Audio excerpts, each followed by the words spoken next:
نبی علیہ الصلوۃ والسلام فرمائی چې جنت یو داسې ځای دی الله رب العزت دومره غټ غټ انعامات په هغې کې ایښي دي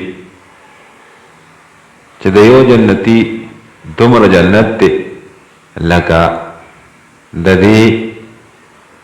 دنیا او د اسمانونو نه سیوا د یو جنتی جنت دومره. او بیا حدیث مبارک کې راځي چې په جنت کې داسې اونې دي چې یو ګوړسوار یو سور سړی چې هغه د هغې د سوري د لاندې 100 کاله منډه ووایي 100 کاله خو لیکن د هغې سوره نشي کته کولی یعنې د هغې سوری به ختم نشي 100 سال. او نبی علیہ الصلوۃ والسلام بل یو حدیث کې فرمایي نبی علیہ الصلوۃ والسلام فرمایي چې د یو قوس عمره ځای په جنت کې په جنت کې د یو قوس عمره ځای د دنیا و ما فیها نه بهتر دی. بل یو حدیث کې فرمایي چې د یو کوړی عمره ځای د جنت دا د دنیا چې د انور په طلوع کیږي او غروب کیږي انور په راخیږي او کوزیږي نو د دې ټولو نه بهتر دی. خو لیکن کما تاسو دغه حدیث مبارکه ته وګورو او بیا خپل چارچاپیره ماحول ته او خپل اعمالو ته وګورو نو یقینا چې د هغې مخالف دي بالکل د هغې برعکس دي. ما او تاسو بیخي دا ذهن کې نشته هر سړی چې کوم دی دا په دې تګودو کې دی او دا په دې سوچ کې دی چې یاره دنیا په کم طریقه باندې راغونډه کړو حالانکې دنیا د ما او ستاسو لیکلې شوې ده. علی رضی الله عنه یو قول دی علی رضی الله عنه فرمایي چې ستا په مقدر کې څه دي که نه هغه به تا ته میلاویږي او د 2 وختو د روټۍ لپاره چې کوم دی ته د 5 وخته مونځ دا مه پرېږده. زموږ ټولو نه غټه بدقسمتي دا ده چې ما تاسو د دنیا د ګټې لپاره دا الله رب العزت دومره لوی حکم ګوره اکثر علما حضرات وایي که نه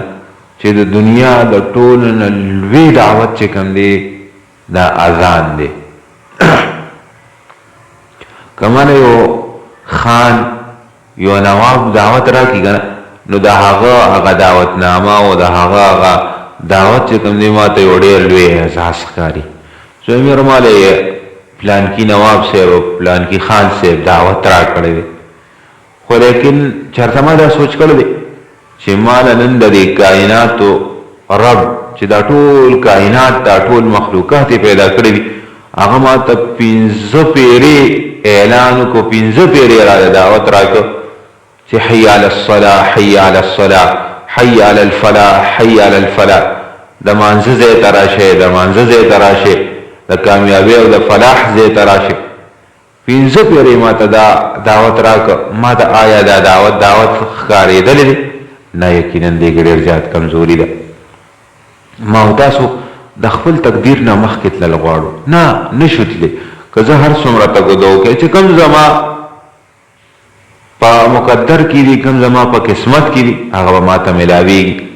که یو سړی وایي که یاره په محنت باندې دنیا ګټم نه ګوره که ته هر څومره هغه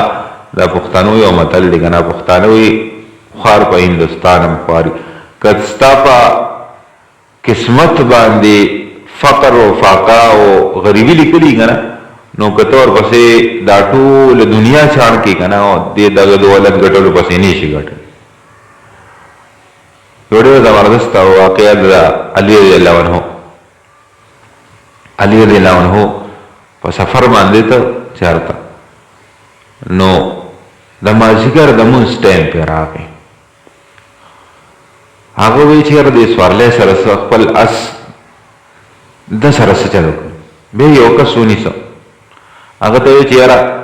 دا زما د اس فی الحال ځان سره که د دې خیال وساته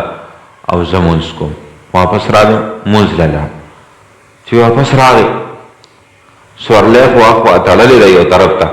خو لیکن د هغې زین او په هغې باندې چې کوم سامان و هغه نشته دی.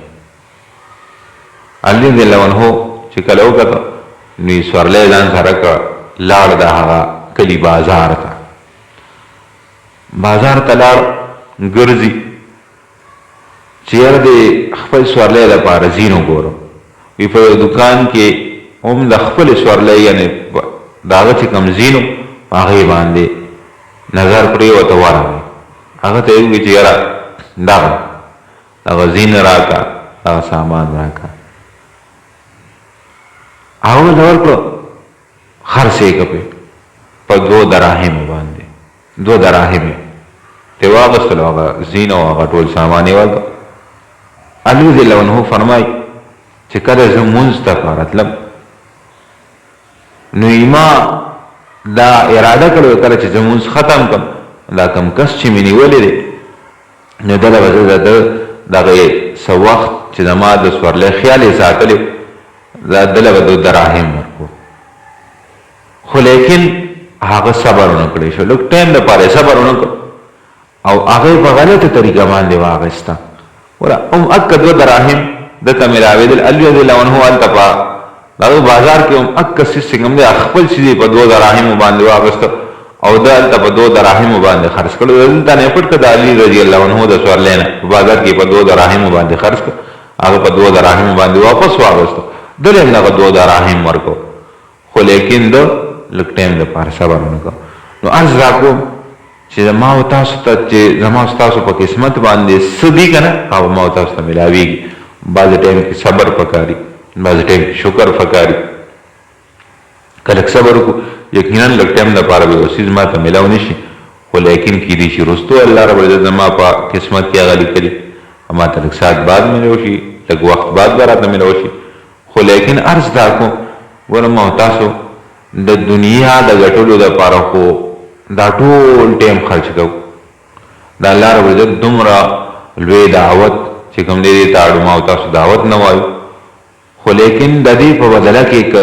ما او تاسو سوچ وکړو دا زه د الله رب العزت اطاعت کوم د الله رب العزت حکمونه منم نو په دې باندې ما ته الله رب العزت څه راکوي یقینا د دې بدله څه دی جنت دی.